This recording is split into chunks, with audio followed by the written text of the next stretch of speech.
This is the case of a patient with ischemic cardiomyopathy implanted with a single lead ICD. You can see here the tracing corresponding to the induction of VF at the end of the implant procedure.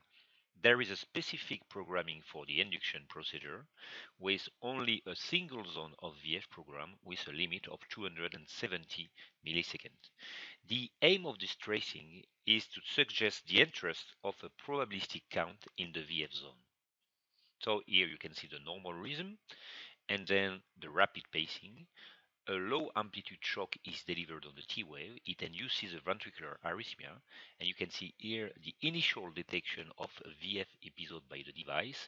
Once the initial VF count has been reached, for the induction it has been programmed as 12 out of 16.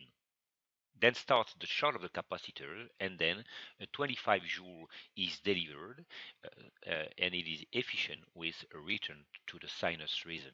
If you look carefully at the dots during the arrhythmia, you can see that some of the cycles are out of the VF zone, and already from the plot you can suggest that these signals here, these dots, correspond to ventricular undersensing.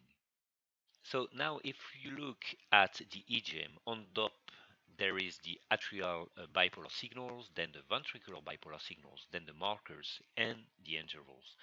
This is a typical procedure for induction of a VF. CE means end of the charge for the low amplitude shock, rapid pacing, 8 beats at 150 beats per minute, and then the shock is delivered on the T wave. It's a low amplitude shock delivered with a coupling of 320 milliseconds. After the shock, there is a blanking of 520 milliseconds without possibility of sensing. You can see that the shock has been efficient with induction of a very fast and polymorphic ventricular arrhythmia, and you can see here the chaotic nature of a ventricular fibrillation with a bit-to-bit important variation both in the amplitude but also in the morphology of the ventricular signals. You can see in this tracing that there is intermittent ventricular undersensing, which is quite frequent during an episode of VF. This signal has not been sensed because there is an important bit-to-bit variation in the amplitude of the ventricular signals. This undersensing explains why the next one is labeled VS. So, in the Medtronic devices, the VF count is probabilistic, not to be reset to zero if there is undersensing, just like in this example.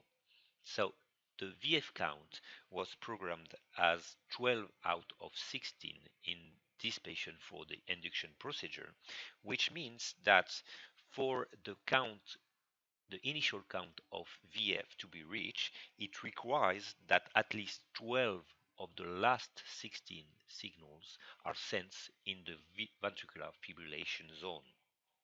It is important to know that in the Medtronic devices, the VF count always requires for at least 75% of the cycles in the VF zone.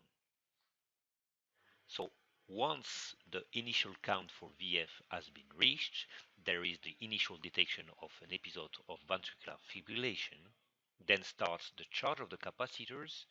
During the charge, the cycle, even if they are very fast and are in the VF zone, they will be labeled VS.